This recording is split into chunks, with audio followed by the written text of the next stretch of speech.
Maya served the silent boy his usual coffee when the vampire king slid into the booth beside him. The diner froze. What no one knew, the boy was the king's heir, and Maya had just become the only human witness to a reunion 3 centuries in the making. The fluorescent lights above Mel's all-night diner hummed their familiar tune, casting harsh shadows across cracked vinyl booths and coffee-stained formica tables. Maya Chen wiped down the counter for the third time in 10 minutes, her movements automatic after 18 months of graveyard shifts. The clock above the grill read 1:47 a.m., which meant he would arrive soon. Tuesday nights had become predictable in a way that both comforted and unnerved her. Outside, Seattle's October rain painted silver streaks down the windows, turning the parking lot into a mirror of neon reflections. The diner held only 4 customers, 2 truckers nursing black coffee at the counter, an insomniac college student hunched over textbooks in booth 3, and Mrs. Patterson, who came every night since her husband died, ordering pie she never ate. Maya had learned not to ask questions. The graveyard shift attracted people who needed a place to exist without explanation, and she respected that unspoken rule. The bell above the door would chime at exactly 2 a.m., and he would enter like clockwork, this strange boy who paid for black coffee with exact change and never spoke beyond a whispered thank you. Adrian, she had learned from overhearing a phone call 3 weeks ago, though she pretended not to know his name. He looked maybe 70, with pale skin that seemed almost translucent under the harsh lights and dark hair that fell across eyes too old for his face. Other customers instinctively avoided him, shifting away when he passed, conversations dying mid-sentence until he settled into booth 7 by the far window. Maya had noticed this pattern but chose kindness over caution. She always warmed his coffee cup before pouring, always slipped extra sugar packets onto his table when she thought he wasn't looking. Tonight felt different, though, charged with electricity that made her skin crawl and the coffee machine sputter. The rain outside had stopped, leaving an unnatural stillness that pressed against the windows like something alive. Maya checked the clock again. 1:52 a.m. 8 minutes early, the bell chimed with a sound like breaking glass. Adrian stumbled through the door, his usual composed mask cracked and bleeding. His pale hands shook as he made his way to booth 7, knocking into a chair that scraped against linoleum with a sound like fingernails on stone. Maya grabbed the coffee pot and a clean cup, muscle memory guiding her feet across the worn tiles. Now please take a moment and subscribe to our channel and comment where you are watching from and what time is it.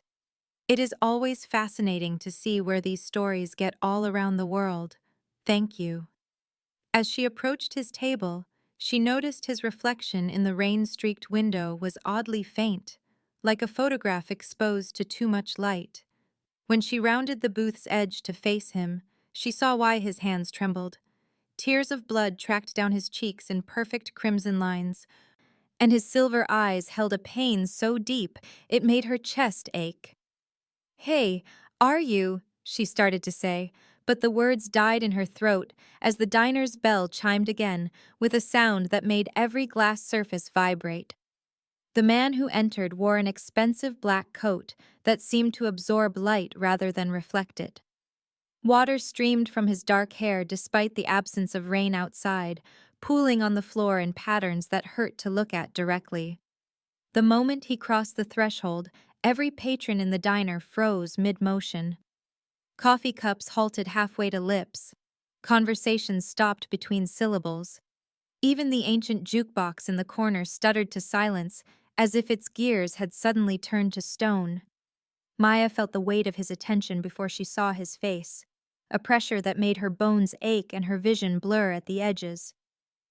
When he turned those ancient silver eyes toward booth 7, the air itself seemed to thicken with recognition and hunger.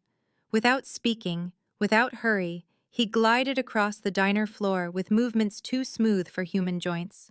Maya's coffee pot trembled in her grip, ceramic rattling against ceramic, as she watched this impossible man slide into the booth across from Adrian. The resemblance was there once you knew to look, hidden beneath centuries of difference, but unmistakable in the curve of their mouths. the angle of their cheekbones, the way they both held their heads when listening to sounds others couldn't hear. Father and son, separated by time and choice, and the weight of expectations that could crush mountains. The Vampire King spoke a single word in a language that made the fluorescent lights flicker and die, plunging half the diner into shadows that moved with their own intelligence. Lucian. The name hung in the air like incense, heavy with power and longing, and the bitter taste of old wounds. Adrian, who Maya now understood was actually Lucian, looked up with eyes that mirrored his father's silver gaze. The blood tears had dried on his cheeks, leaving rust-colored stains that somehow made him look younger and infinitely older at the same time. 300 years, the Vampire King whispered, his voice carrying the weight of centuries like sediment in deep water. I searched every shadow, every whisper of rumor, every dream that crossed the boundary between sleeping and waking. You vanished as completely as morning stars, leaving nothing but the memory of your laughter in empty halls. Lucian's voice cracked with disuse, rough as broken glass against silk. I wasn't ready to be what you needed me to be. The crown you offered felt like a noose, and every alliance you proposed tasted of ash in my mouth. I needed time to understand what it meant to rule, to lead, to carry the hopes of our people without losing myself in the process. Maya realized she was eavesdropping on vampire royalty, witnessing a conversation that could reshape the supernatural world. The other patrons remained frozen in their supernatural stasis, caught like insects in amber, while forces beyond human comprehension played out 3 feet from where they sat. She should run, should call someone, should do anything except stand there holding a coffee pot, like it could protect her from creatures that could tear through steel with their bare hands. But her feet seemed rooted to the floor, and her heart hammered against her ribs like a caged bird desperate for freedom. The Vampire King's attention shifted to her with the slow inevitability of a predator selecting prey. Those ancient eyes catalogued every detail of her appearance, from the coffee stains on her uniform to the way she unconsciously stepped closer to Lucian, despite every survival instinct screaming at her to flee. "The girl has been kind to you," he said, and it was not a question but a statement of fact that somehow carried the weight of natural law. His voice held no warmth, but neither did it hold malice. Instead, it carried a terrible neutrality that suggested kindness and cruelty were simply tools to be wielded as circumstances required. Lucian nodded, his silver eyes never leaving Maya's face. "She's the only one who sees me. Not what I represent or what I might become, but just me. When she brings my coffee, she doesn't flinch or whisper prayers under her breath or make signs to ward off evil. She treats me like a person worthy of small kindnesses, and that gift has kept me anchored when I might have drifted away completely." "Then she has earned consideration," the Vampire King said, his gaze boring into Maya with intensity that made her feel transparent. The weight of his attention was like standing too close to a bonfire, overwhelming and dangerous, but somehow not quite burning. "What is your name, child?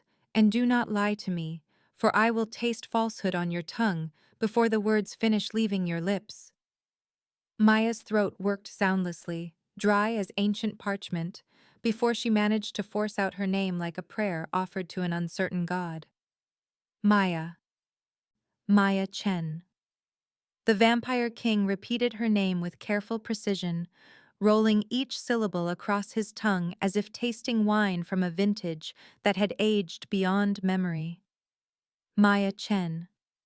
You have cared for my son with no expectation of reward, shown him mercy when others showed only fear or indifference.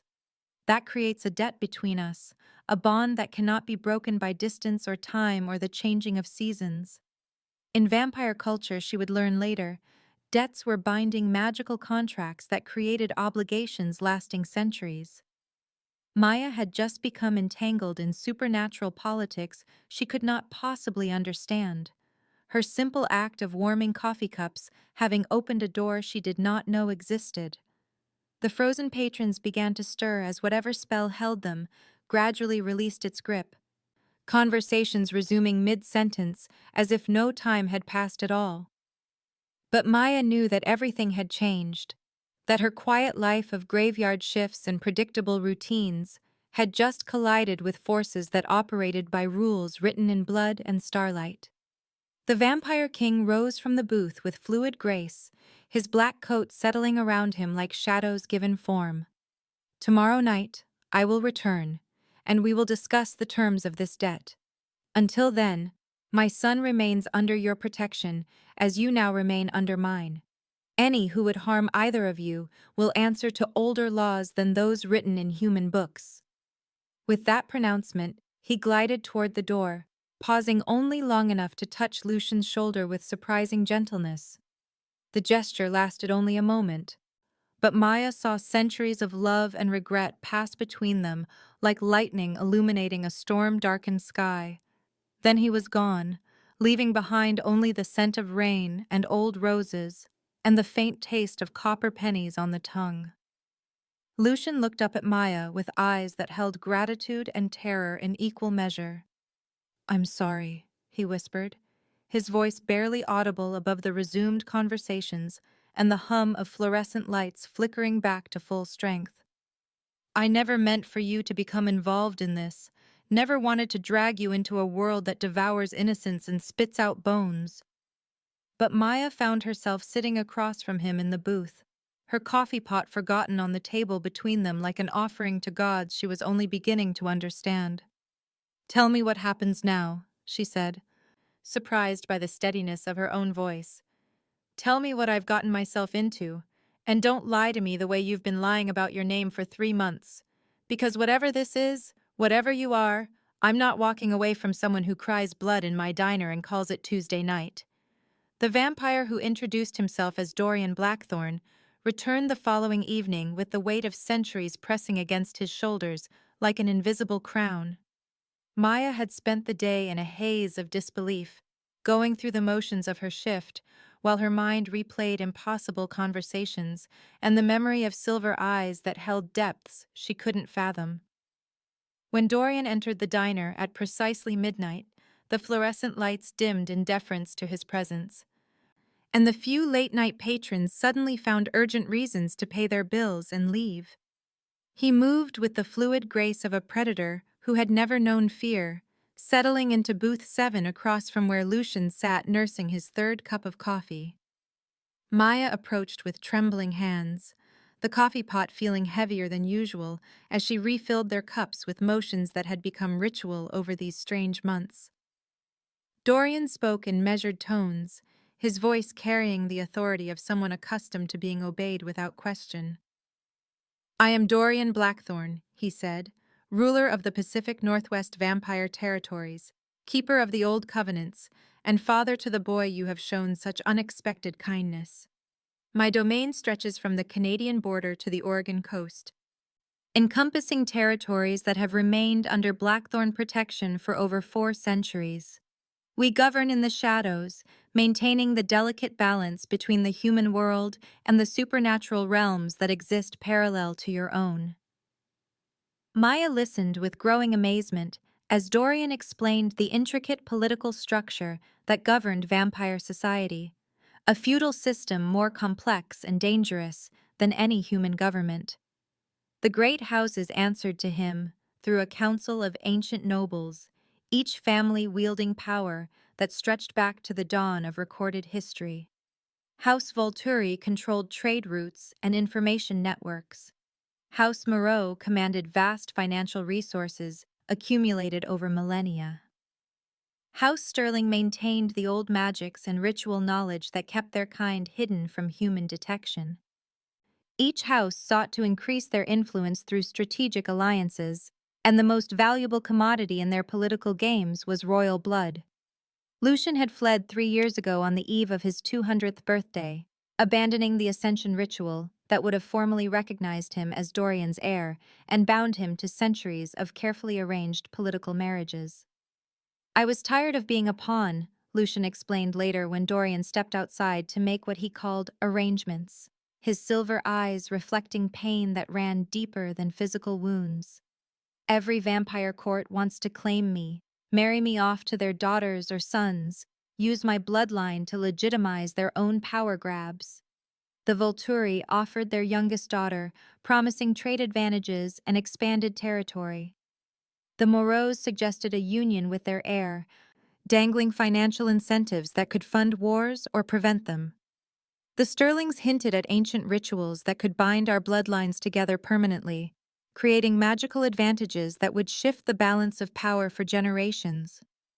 Maya struggled to process the implications.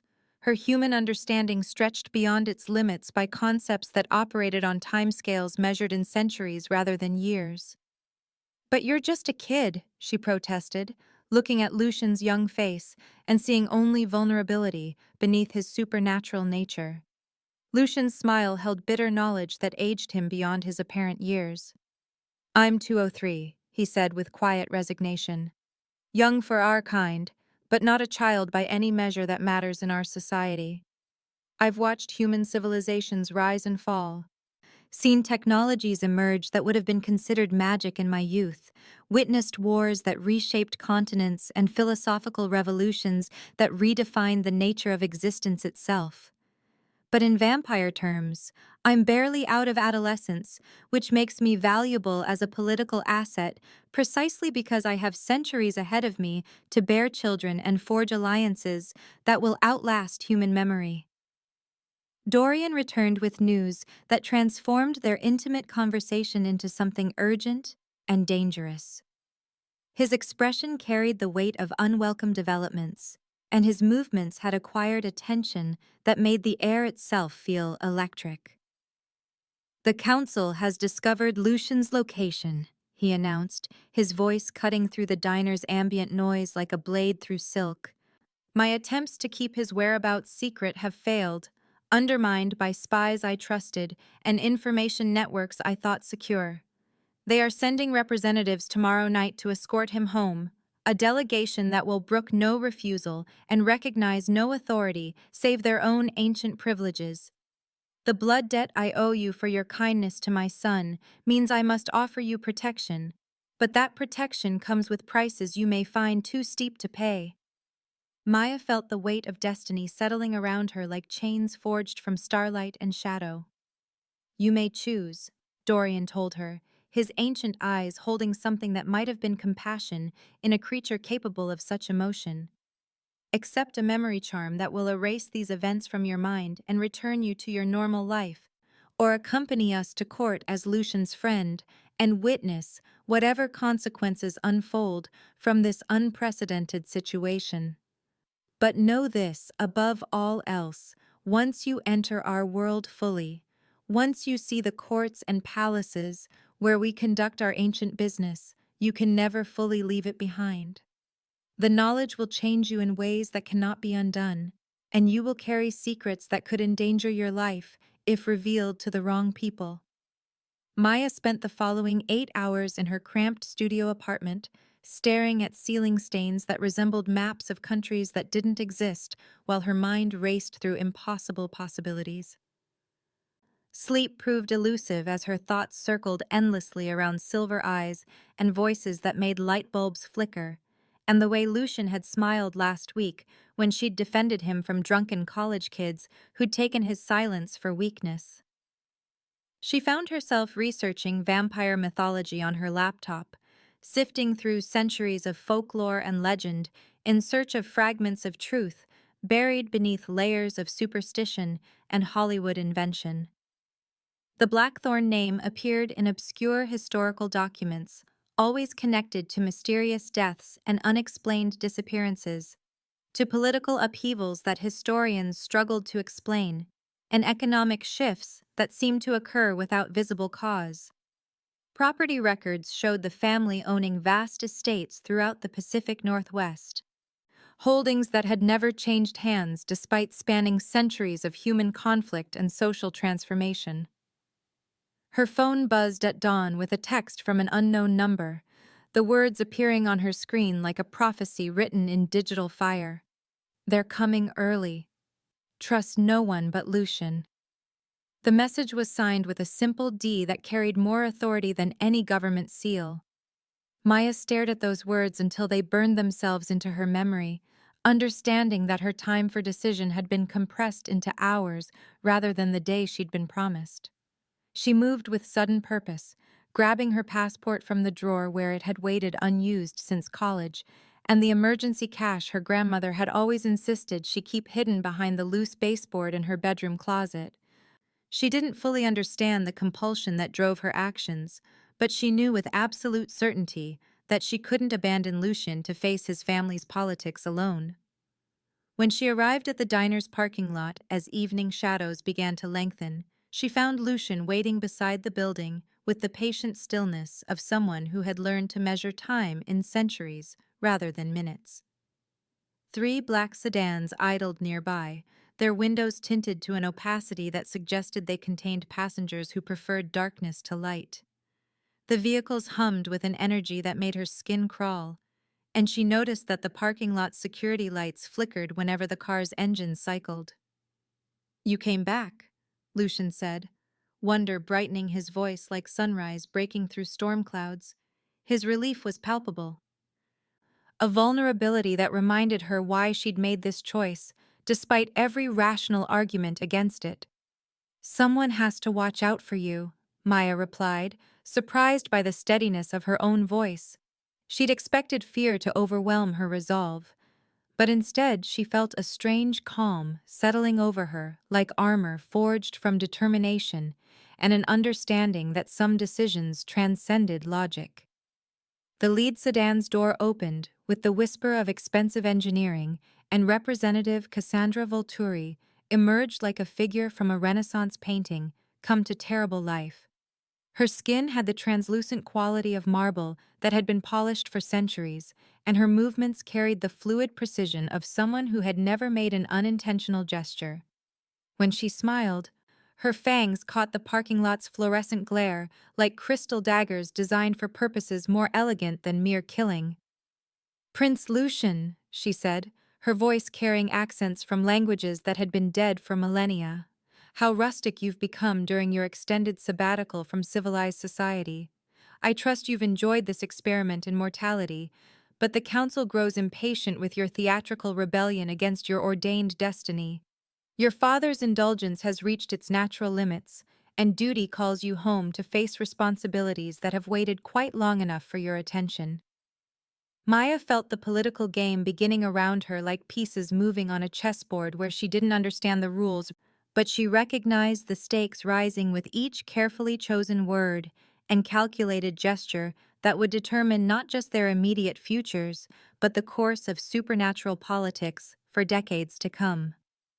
The journey to the Blackthorne estate wound through mountain passes that seemed to exist outside normal geography, roads that curved impossibly back on themselves while somehow always climbing higher into mist-shrouded peaks. Maya pressed her face to the sedan's tinted window, watching familiar landmarks disappear behind veils of what Cassandra called glamour magic.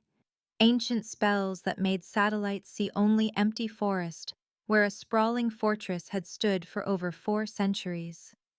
The estate materialized from fog like a fever dream made manifest, its Gothic towers and flying buttresses defying both gravity and architectural logic.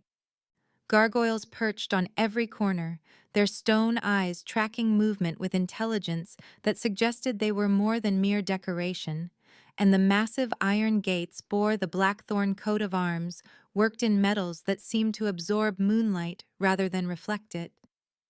Maya felt the weight of centuries pressing down on her as they passed through corridors lined with oil paintings depicting long-dead vampire nobles, their eyes following her progress with expressions that ranged from curiosity to barely concealed hunger. The very stones beneath her feet hummed with accumulated power, and she noticed that shadows moved independently of their sources, stretching and contracting according to rules that had nothing to do with the placement of torches or electric lights. Dorian personally escorted her to quarters in what he called the human wing, a section of the castle that had been modified over the decades to accommodate mortal guests, servants, and what he delicately termed political assets. The rooms were luxurious by any standard, appointed with furniture that belonged in museums and artwork that would have made collectors weep with envy. But Maya quickly realized that the windows had been sealed shut and the doors locked from the outside during certain hours. She was as much prisoner as guest, her freedom contingent on the whims of creatures who measured time in centuries and viewed human life as brief flickering candles in an eternal darkness. Lucian found her the next afternoon while the older vampires retreated to whatever lightless chambers they used for daytime rest, his footsteps echoing through corridors that seemed to rearrange themselves when no one was watching. He moved with the confidence of someone who had spent decades learning the castle's secret passages and hidden doorways, leading her through a maze of servants' stairs and forgotten chambers that offered glimpses into the estate's bloody history. Here was the room where his great-uncle had been tortured for suspected treason. There, the balcony where a Moreau assassin had met his end 3 centuries ago, and everywhere the lingering traces of violence that had shaped vampire politics for generations beyond human memory.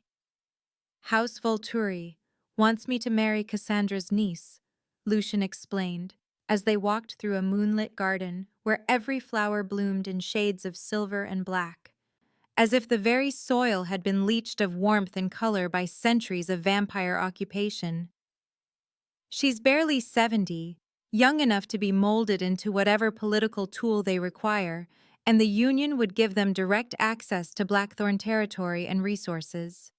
House Moreau offers a different kind of alliance through their youngest son, a vampire prodigy who supposedly possesses financial acumen that could triple our wealth within a century, though their true goal is obviously to position themselves as power brokers in the next generation of supernatural politics. House Sterling just wants my blood for their fertility rituals, ancient magics that could enhance their already considerable supernatural abilities and potentially grant them influence over the natural world itself.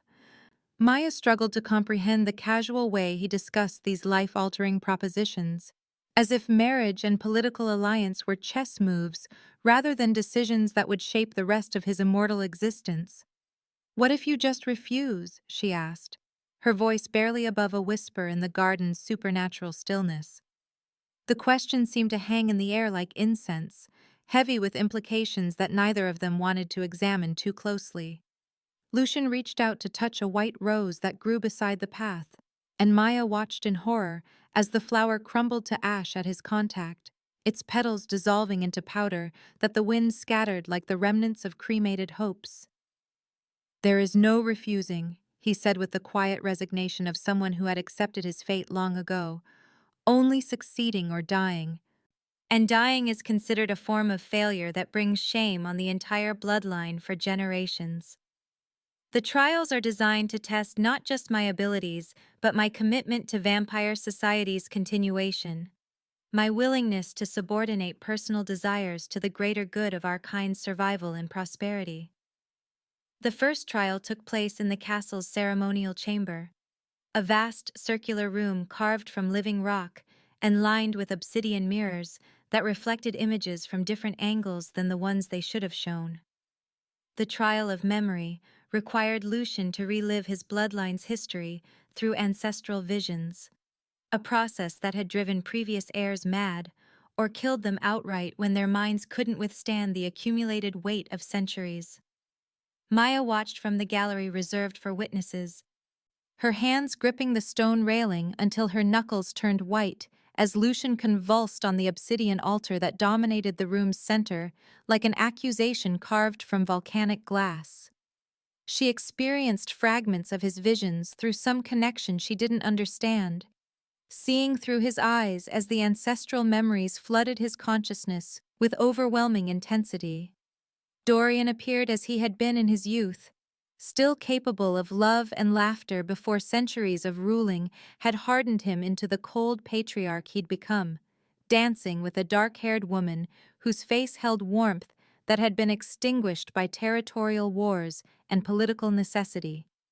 She witnessed the death of Lucian's mother, in a conflict that had torn the supernatural world apart, saw vampire armies clashing in battles that human history had recorded as natural disasters or unexplained mass casualties. The brother who had died challenging a rival house's champion materialized in the visions, his face bearing Lucian's features, but twisted by arrogance and ambition that had ultimately led to his destruction in single combat against an opponent who had lived for over a millennium. When Lucian woke screaming, his voice raw with the echoes of ancestral agony, Maya broke every protocol and rushed from the gallery to the altar, where he lay shaking with supernatural fever. Her touch somehow grounded him, pulling him back from the ancestral madness that had claimed other heirs, and she felt electricity pass between them that had nothing to do with static charges and everything to do with connections that transcended the physical world. His silver eyes focused on her face with desperate gratitude, and she realized that her presence had quite literally saved his sanity during the trial's most dangerous moments. Cassandra Volturi observed this interaction with the clinical interest of a scientist studying an unexpected phenomenon, her ancient features betraying nothing of her thoughts, while her mind clearly catalogued every detail for future reference. "Fascinating," she murmured to the other council members, her voice carrying across the chamber with supernatural clarity. "The human appears to have an anchoring effect that we have not seen demonstrated in recorded history. This development requires further study to determine whether it represents an advantage to be cultivated or a weakness to be eliminated before it can compromise the young prince's effectiveness as a ruler." That night, Maya lay awake in her luxurious prison, listening to whispered conversations that drifted through the castle's corridors with supernatural acoustics that carried sound farther than should have been possible. Some nobles discussed her as if she were a weapon to be turned against Lucian, a vulnerability that could be exploited to control or destroy him when political necessity demanded such action. Others whispered about ancient magic and bonds between vampire and human that hadn't been documented in millennia, connections that supposedly granted supernatural abilities to both parties, while creating dependencies that could last beyond death itself. The conversations painted her as everything from salvation to damnation, with very little middle ground between those extremes. Dorian appeared in her chambers near dawn, moving through locked doors as if they were mere suggestions rather than physical barriers, his expression grave with concerns that had clearly kept him awake through the day while his subjects slumbered. "They will try to use you against him," he warned, settling into the chair beside her window with the fluid grace that marked all of his movements. "Your feelings for each other are obvious to creatures who have lived as long as we have, written in your body language and vocal patterns and the way you unconsciously mirror each other's gestures. Love is both the greatest strength and most dangerous weakness a vampire can possess, and the Council will not hesitate to exploit either aspect if it serves their political purposes." Maya realized with crystalline clarity that she was indeed falling in love with a vampire prince, her heart engaging with someone whose existence operated by rules she barely understood while surrounded by dangers she couldn't adequately assess. That love might prove to be the key to either his salvation or destruction. And she found herself wondering whether her presence would ultimately help him claim his birthright or doom him to failure and death at the hands of those who saw her as an unacceptable complication in their ancient games of power and control. The second trial commenced 3 nights later under a moon that hung like a silver coin against velvet darkness, its light filtering through Olympic Peninsula forests that had witnessed ceremonies older than recorded history. The ritual hunt required Lucian to track and capture a Wendigo, a creature of supernatural hunger that had been terrorizing hiking trails with attacks that human authorities attributed to bear maulings or serial killers.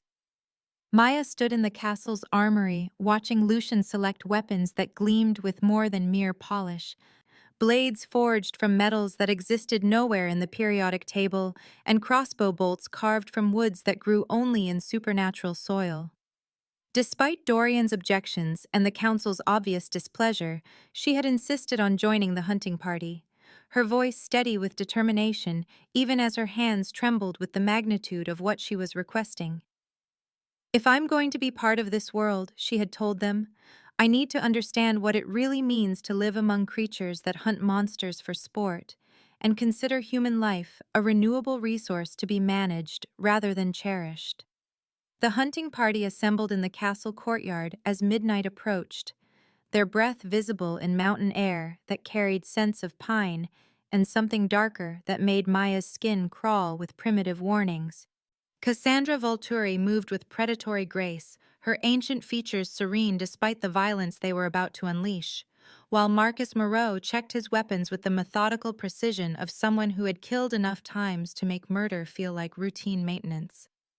Elena Sterling appeared deceptively young and beautiful until she smiled, revealing fangs that caught moonlight like crystal needles and eyes that held centuries of carefully controlled hunger. Maya quickly realized this wasn't just a trial, but an elaborate trap.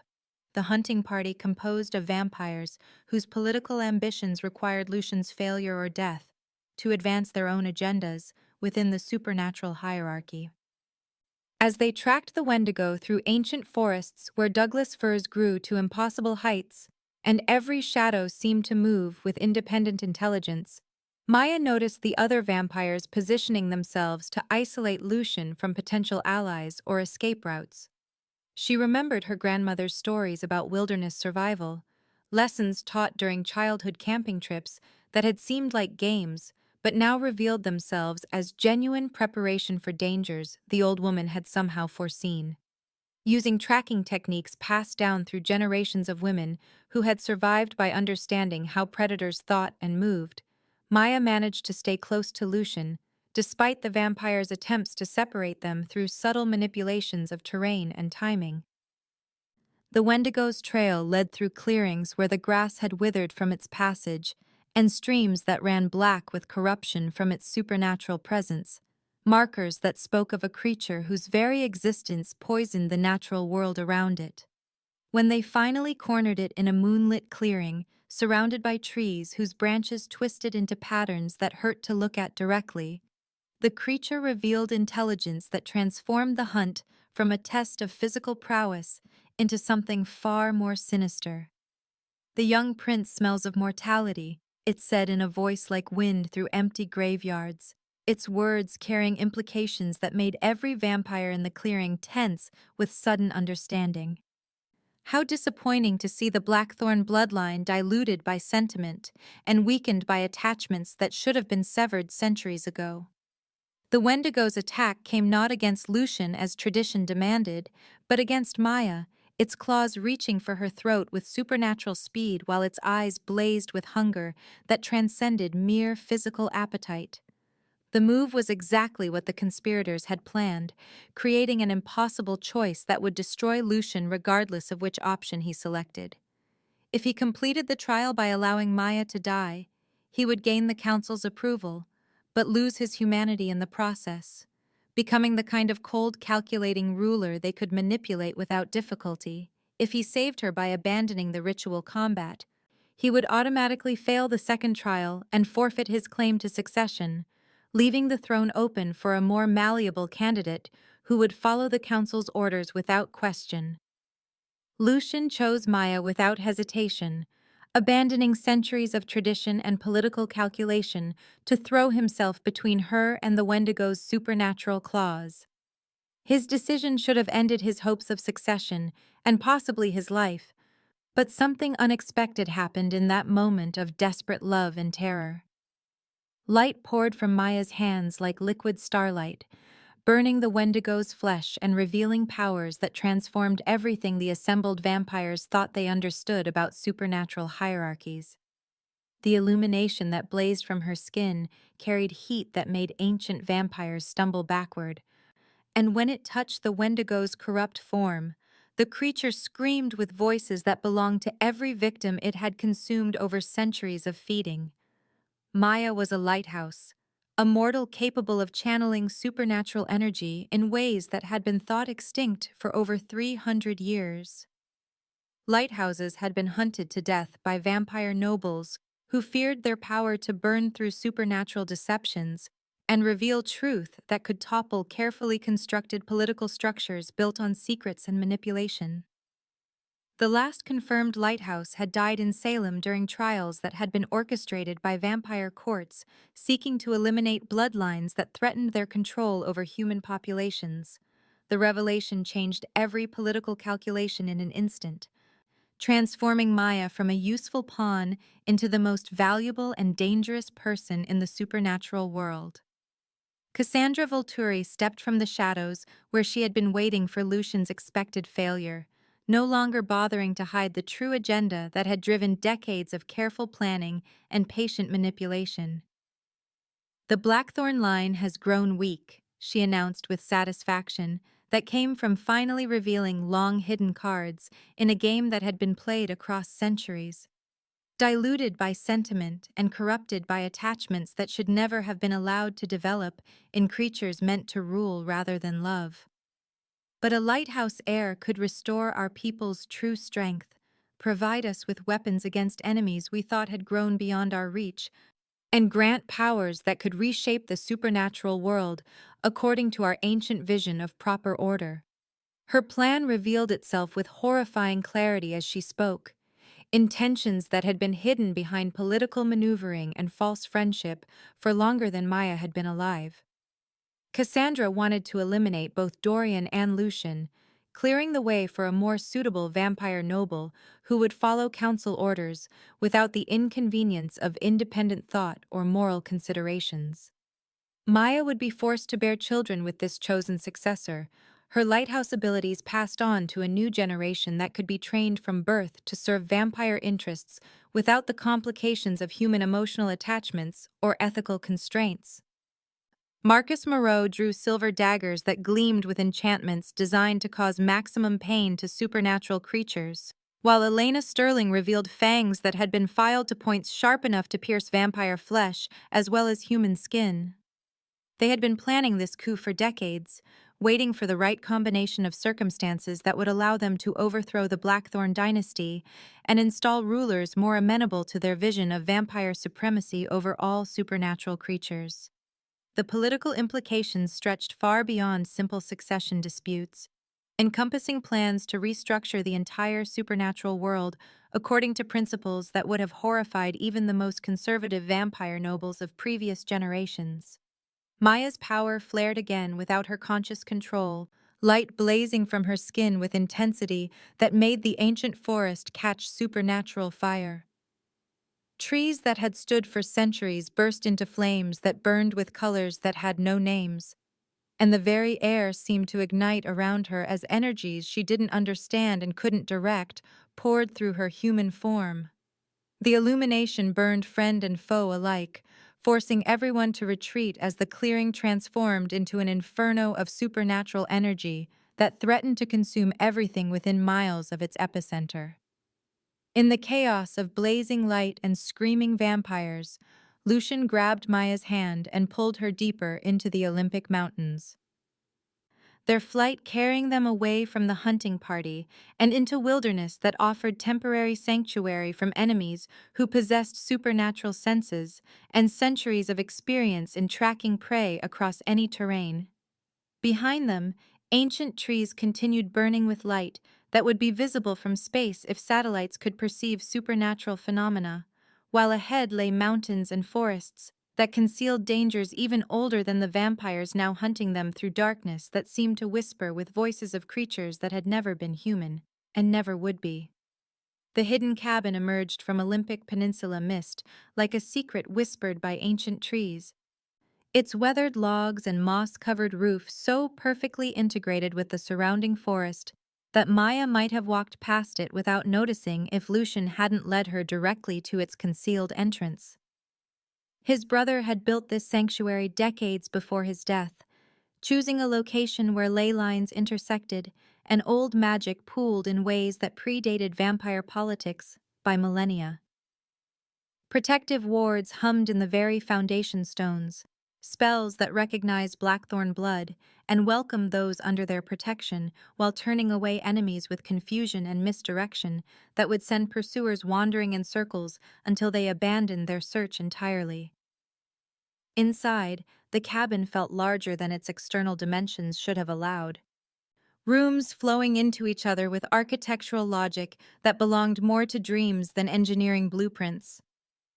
Bookshelves lined every wall, filled with volumes that chronicled supernatural history from perspectives never taught in human universities, and Maya found herself drawn to texts that described relationships between vampires and lighthouses, in eras when cooperation, rather than conflict, had defined their interactions. The more she read, the more she understood that her abilities represented something far more significant than mere supernatural talent. Lighthouses weren't just rare, they were the natural balance to vampire power, created by forces that sought equilibrium in all things. Where vampires drained life energy to sustain their immortal existence, lighthouses restored it. Channeling power from sources that transcended individual mortality and connected directly to the fundamental forces that maintained reality's structure. The two species had once been partners rather than predators and prey, working together to maintain stability in a world where supernatural and mundane forces intersected in ways that could either nurture civilizations or destroy them entirely. Fear and politics had transformed natural allies into enemies, centuries of mistrust built on misunderstandings that served the interests of those who profited from division rather than cooperation.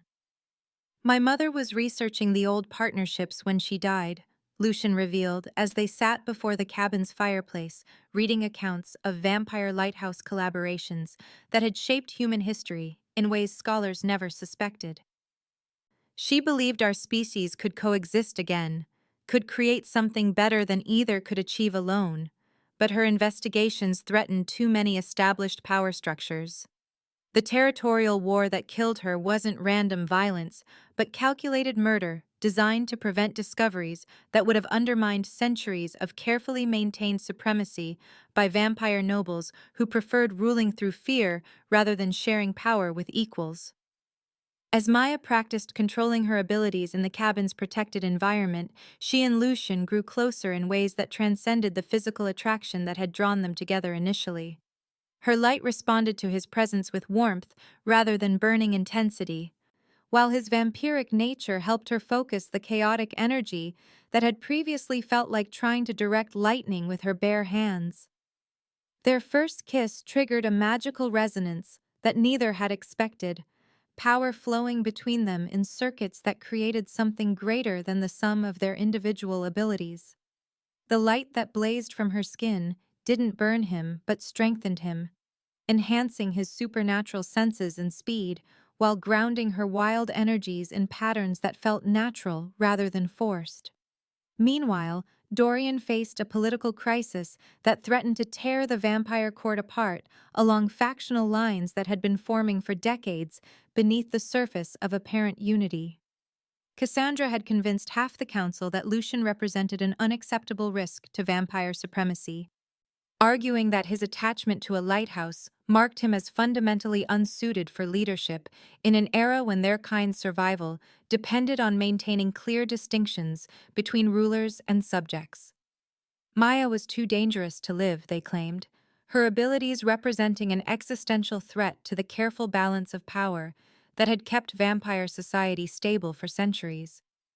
The council members who supported this position were planning to invoke the right of challenge, a formal mechanism that would allow them to settle succession disputes through combat to the death. The ancient law hadn't been used in over 2 centuries, but recent events had created circumstances that made it applicable despite Dorian's attempts to maintain control through traditional political maneuvering. Those loyal to the Blackthorne dynasty found themselves outnumbered by nobles whose ambitions had been frustrated by decades of stable rule and who saw current turmoil as an opportunity to advance their own agendas, regardless of the cost to vampire society as a whole. Dorian's message reached them through networks of old allies, who had served the Blackthorne family since before the American colonies declared independence from European powers, that had no idea supernatural courts operated within their own territories. "Return for the third trial," the encrypted communication warned, "or I cannot protect either of you from what comes next. The council grows bold in your absence, and foreign influences whisper promises that appeal to those who value power over wisdom. The time for hiding has ended, and only direct confrontation can preserve what remains of our ancient compact with forces that maintain the balance between worlds." Maya and Lucian both understood it was a trap, but they also recognized that running forever offered no real solution to problems that would only grow more dangerous with time. They returned to the Blackthorne estate on the night of the autumn solstice, when vampire magic reached its peak strength and ancient rituals carried maximum effectiveness. The castle blazed with supernatural energy that made the very air shimmer with power, and Maya could feel wards and protective spells thrumming like guitar strings stretched to their breaking point. The third trial took place in the castle's ancient arena, a circular chamber carved from living rock and lined with obsidian mirrors that reflected not just images, but the spiritual essence of those they observed. Traditionally, vampire princes fought challenges with blade and fang alone, relying on speed and strength rather than magical abilities that might give unfair advantages to those whose bloodlines carried supernatural gifts. But Cassandra had convinced the council to modify the rules, arguing that changing times required new approaches to testing leadership capabilities. Magic was now permitted, which meant Maya could openly aid Lucian without breaking trial law or violating traditions that had governed vampire succession for over a millennium. The champion chosen to face Lucian emerged from shadows like nightmare-given form, his presence filling the arena with cold that had nothing to do with temperature and everything to do with centuries of accumulated violence. Victor Dracul commanded respect, even from vampires who had lived for half a millennium, his reputation built on 800 years of combat experience and challenges that had never ended in anything but his opponent's death. His presence meant that foreign vampire nobility were backing Cassandra's coup, European courts that had watched American vampire politics with growing concern about trends toward cooperation with human governments rather than domination over them. As combat began with ritual formality that masked lethal intentions, Maya realized the true scope of the conspiracy that had brought them to this moment. The struggle wasn't just about Lucian's succession, but about preventing a vampire lighthouse alliance that could reshape supernatural politics worldwide. Other vampire rulers wanted the old ways maintained, humans kept in ignorance while supernatural creatures ruled from shadows. Power concentrated among ancient bloodlines that had held sway since civilizations first learned to fear the dark. A lighthouse partnered with vampire royalty represented change they couldn't allow, a precedent that might inspire other supernatural species to form alliances that could challenge the established order that had served elite interests for centuries. The duel became a three-way battle as Cassandra's allies attacked Maya from the gallery, while she tried to aid Lucian against an opponent whose speed and skill had been honed by centuries of life-or-death combat. But Maya's power had been growing during their time in the cabin, strengthened by practice and emotional connection with someone who understood both her abilities and the responsibilities they carried. For the first time in 3 centuries, lighthouse fire burned again in a vampire court, its radiance revealing truths that had been hidden in darkness and illuminating corruption that thrived only when concealed from honest scrutiny. The magical feedback from their combined energies shattered protective spells that had guarded the estate since its construction, centuries-old enchantments unraveling like fabric pulled by too many threads at once. The glamour magic that hid the castle from human satellites failed catastrophically, leaving the fortress visible to technology that would soon bring news helicopters and government investigators demanding explanations that no one was prepared to provide. The supernatural world's greatest secret was about to be exposed to human scrutiny, that could either destroy the careful balance between worlds or force a new era of cooperation that would benefit everyone willing to embrace change rather than cling to traditions built on fear and domination. Victor Dracul moved through combat with the fluid precision of someone who had perfected the art of killing across 8 centuries of uninterrupted victory, his blade singing through air that seemed to part before supernatural speed, while Lucian struggled to match reflexes honed by experience that spanned the rise and fall of empires. Every strike the ancient warrior made carried lethal intent, refined by countless duels, where mercy had meant death, and hesitation had earned nothing but a swift journey to whatever afterlife awaited creatures who had already died once. Maya watched in growing horror as Lucian's defenses began to crumble under relentless assault from an opponent whose skill transcended mere physical prowess and entered the realm of supernatural artistry. Blood flowed from wounds that would have been fatal to any human, as Victor's enchanted blade found gaps in Lucian's guard with clockwork precision. Each cut designed not just to damage, but to weaken and disorient through pain that vampire healing couldn't immediately overcome. The arena's obsidian mirrors reflected the combat from angles that showed not just physical movements, but the spiritual energy flowing between combatants, revealing how Victor's centuries of experience allowed him to anticipate Lucian's attacks before they were even fully formed in his opponent's mind. When the ancient warrior's blade finally pierced Lucian's chest and found his heart with surgical accuracy, Maya's desperate love triggered her full lighthouse potential in ways that transformed not just the immediate battle, but the fundamental nature of what it meant to be vampire in a world where old certainties were crumbling like foundations built on sand. Light blazed from her hands with intensity that made the arena's mirrors crack and shatter. But instead of simply burning Victor or healing Lucian's wounds, her power did something unprecedented in supernatural history. The bond between Maya and Lucian, strengthened by weeks of practice and emotional connection, created something entirely new as her lighthouse energy flowed through their magical resonance and transformed vampire nature itself.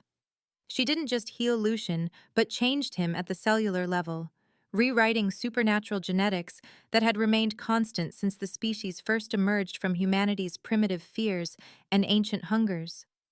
The vampire who rose from Victor's supposedly fatal blow was something that had never existed before, a creature who could walk in sunlight without burning, whose bite could heal instead of drain, whose very existence proved that the old antagonisms between species were choices rather than immutable laws of supernatural nature. Victor burned in Maya's light as she redirected her power toward someone who represented everything wrong with vampire culture. Centuries of accumulated violence and supremacist thinking that treated other species as resources to be exploited rather than potential partners in building something better. His death sent shockwaves through the assembled vampire nobility that went beyond mere surprise at an unexpected outcome and reached into the fundamental assumptions that had governed their society since its inception. Some nobles fled immediately, unwilling to witness changes that challenged everything they had believed about vampire superiority and the natural order that placed their kind at the apex of supernatural hierarchies. Others knelt in recognition of power that transcended traditional political structures, acknowledging that they were witnessing the birth of a new era, whether they welcomed it or not. Cassandra Volturi made one final desperate attempt to preserve the old order by attacking both Maya and Lucian directly, her ancient features twisted by rage that came from watching centuries of careful planning collapse in moments. But Dorian finally abandoned political neutrality and acted with swift violence that ended her threat permanently, his blade finding her heart before she could complete whatever spell she had been weaving to destroy the evidence of transformation that threatened everything she had worked to maintain. "The third trial is complete," Dorian announced to surviving council members, whose faces reflected shock and uncertainty about what would happen next in a world where ancient laws had just been rewritten by forces none of them fully understood. "My son has not only proven his strength, but shown us a new path forward, one that leads away from the shadows we have inhabited for centuries toward possibilities we never dared imagine when we believed survival required hiding from those we considered inferior. Victory came with consequences that extended far beyond the arena's obsidian walls, as the magical battle's intensity had overwhelmed protective spells that had concealed the vampire court from human technology for generations. Satellite feeds showing supernatural combat were already spreading across social media platforms, uploaded by automated systems that had been monitoring the area for unusual electromagnetic signatures and had suddenly detected energy readings that defied conventional physics. The centuries of hidden existence were ending in real time as government agencies scrambled to understand footage that showed creatures moving faster than human eyes could track and light that burned without any visible source of ignition. 6 months later, the world had adapted to revelations that transformed everything from international law to religious doctrine as supernatural communities worldwide found themselves forced to choose between integration and isolation in a reality where secrecy was no longer possible. The Seattle incident had created a cascade of disclosure that revealed not just vampires, but werewolves, witches, and dozens of other supernatural species that had been hiding among human populations for millennia. Some vampires adapted with surprising grace, using accumulated wealth and influence to integrate into legal society, while others retreated to hidden enclaves where they nursed bitter resentment about lost secrecy and dreamed of returning to the old ways through violence if necessary. Maya worked alongside Lucian to establish the Blackthorne Foundation, an organization dedicated to building bridges between human and supernatural communities through education, diplomacy, and practical programs that demonstrated the benefits of cooperation over conflict. Her former workplace had been transformed into the Foundation's first integration center, where humans could safely meet vampires under neutral protection that guaranteed both species could interact without fear of violence or exploitation. The diner that had once served only coffee to insomniacs and lost souls now hosted cultural exchange programs, language classes taught by vampires who remembered the original pronunciation of dead tongues, and medical research collaborations that combined human scientific knowledge with supernatural healing abilities that could revolutionize treatment for diseases that had plagued humanity since its earliest days. Dorian surprised everyone by embracing the new transparency with enthusiasm that seemed genuine rather than calculated for political advantage. Perhaps, he told Maya during the Foundation's opening ceremony, it is time for old monsters to learn new ways and discover whether creatures shaped by centuries of fear and hunger can find meaning in something other than dominance over those we once considered prey. His transformation from cold patriarch to progressive leader became a model that other supernatural nobles studied when deciding how to navigate a world where traditional power structures were crumbling beneath the weight of enforced honesty. Lucian proposed to Maya not with conventional symbols, but with a blood oath that would extend her mortal life to match his immortal span, creating a partnership designed to last centuries rather than decades. The ritual involved ancient magic that bound their souls together in ways that transcended death itself, ensuring that whatever challenges the future brought would be faced by two people whose love had already proven capable of rewriting the fundamental laws governing supernatural existence.